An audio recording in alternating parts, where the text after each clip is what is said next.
We start tonight with the growing fears among doctors of a second peak of coronavirus infections as the lockdown restrictions are eased in England. We've been speaking to staff at one of the hospitals worst affected by the pandemic in the UK.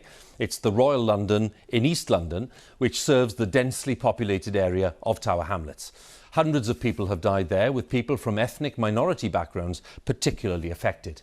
Medical staff say a rise in cases is now inevitable as more people have contact with each other. And they've also spoken of the mental and physical burden of the past few months. Well, the latest figures for the UK are that 134 deaths were recorded in the last 24-hour period, but there were none reported in Northern Ireland. And that brings the total number of deaths across the UK to 37,048. My colleague Clive Myrie has spent a week at the Royal London Hospital, and this is the first of his extended reports. It's in times of crisis we find out who we really are. I've felt broken on many occasions, and I think a lot of my colleagues have. When souls are laid bare. In this time of coronavirus, one hospital and one community reflect on these troubled times, coming up for air to reveal their souls to us.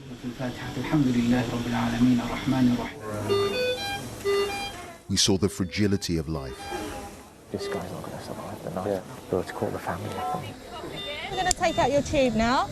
We saw its strength. Magic. Well done. How does that feel? Yeah? And all the while, one fear looms, another peak of infections to rival the first. We were 20 beds away from being overrun.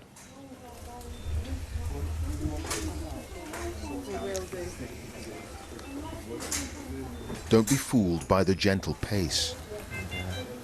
Time is twisted here.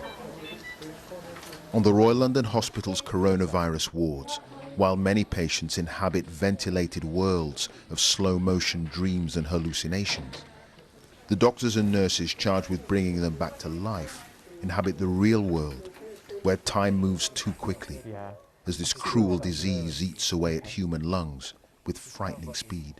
Can we just do a couple more suctions, if that's all right? But the medical staff, including consultant PJ Zolfagari, have their own nightmares. On the back foot again. Are you expecting a second wave? Yes, I mean, I have to say yes, because I think once the lockdown is relaxed, people, of course, are going to have more contact with each other. So that's the way this is going to spread.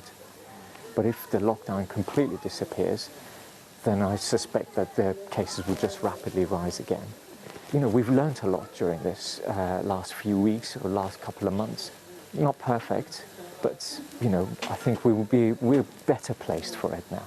Then, as our interview ends, he's called away. I'll be 2 minutes. His 2 minutes turn into several agonizing hours. You see, you're working hard to ventilate, aren't you? We had permission from all the patients or their families to film. Do we have any more attributes? And Krishna Pillai Yogan's vital signs have worsened. Yeah. He's just 55. It's going to cause a bit of a problem here. And again, go. The professionalism of the team is stunning. Years of experience are gathered around this bed. As the duality of time, the drifting, oblivious patient, and the rush to save his life merge into a tableau for our times. Yeah. Okay, this doesn't look good. How concerned are you? I'm extremely concerned about this chap, especially at this late stage as well, that he's developed further complications. So, there's a final roll of the dice. So you guys lift him up, I'll push the pillows down, yeah? Ready? Go. This is a last resort. Maybe by turning him onto his front, they can force air into his lungs, oxygen into his body. It's all they can do. Hang on, there you go. Yeah, okay, ready, steady, go. His lungs are just getting worse and more inflamed again. And you've been preparing to talk to his family? Yes, that's right. Onto his back. So just to let you know, have you called the family yet? Sister Becky Smith, a presence on the COVID ward for absent relatives. Okay. Their eyes and ears. Lovely. Thanks, Gavin. potentially we'll make a decision about whether it's appropriate to continue with what we're doing at the moment or whether we should give him a bit of dignity. Imagine this stress for the team multiplied every day for weeks. Now you understand what the peak of the pandemic was like. You all right? Face is all marked. Well, you've just come off shift. Sister Carleen Kelly bore witness to those dark days. I've felt broken on many occasions, and I think a lot of my colleagues have. It consumes you. It's what you think about when you go to bed. It's what you wake up. You're preparing for your next shift. You're relieved that the previous shift is over. You're sad. It's huge. It's a huge emotional burden. It's a time of our lives that we'll never ever forget. No, my friend's in my pocket. The peak almost broke minds, and according to consultant Nick Bunker, almost broke the Royal London. In normal times, we manage about 44 patients. At the peak, we were managing just shy of 90 patients. So and that, almost double. Almost double. We were 20 beds away from being overrun. We were keeping people alive. That's what our goal of care was. Keep as many people alive for as long as we can until we can get back to being able to deliver the quality of care that we always aspire to deliver. Sometimes it's hard to find light in the darkness. But you're about to witness what medicine can do. I'm going to take out your tube now. This is one of the defining moments in an intensive care unit. Give me a big cough, big cough. That's it. That's it. When a patient's ventilator tube is removed. It's a procedure full of expectation and dread. And we'll pull out the tube as we do that, okay? Will it work? Nice big cough again. He's grimacing as the tube inches up his throat. And finally leaves his chest. Everything's okay. You're at the Royal London Hospital. The heavy breathing of a man given a second chance.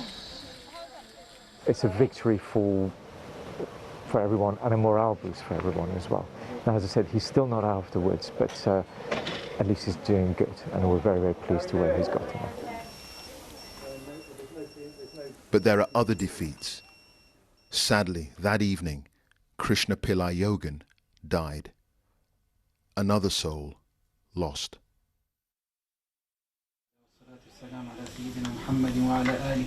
On tomorrow night's program, a prayer for the dying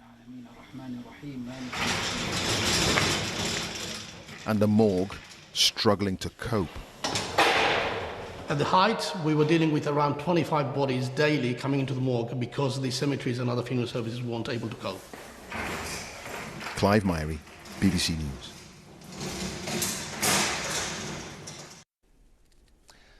Very powerful account there of the physical and emotional burden being carried by the staff of the Royal London Hospital. That was Clive Myrie reporting, with producer Sam Piranty and cameraman Davy McIlveen.